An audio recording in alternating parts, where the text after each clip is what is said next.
ए सखी हई दुल्हा तो अपन छिनार बहिन लेके आइल बा। हाँ ए सखी सुनले बानी दुल्हा के दीदी जवानी के प्रसादी बाटेले।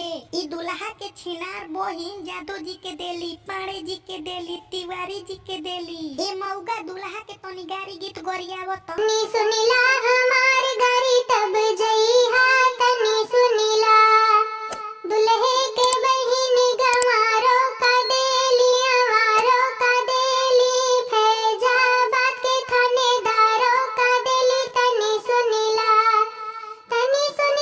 हमार गारी तब जइहा, तनी सुनिला समधी के बहिन विधायक का देली, प्रधानों का देली, तहसीलदारों का देली। तनी सुनिला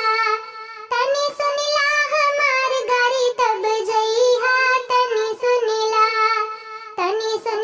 हमार गारी तब जइहा, तनी सुनिला दुल्हे के दीदी एतवारों का देली, सोमवारों का देली, मंगर और बुधवारों का देली, बिफैया के हड़ताल करेली। तनी सुनिला हमार गारी तब जइहा, तनी सुनिला। हाय, कैसे हैं? ये दुल्हा जी का गारी गीत आप लोग को कैसा लगा? प्लीज़ अच्छा लगा हो तो कमेंट करिए और चैनल को सब्सक्राइब करके जाइएगा।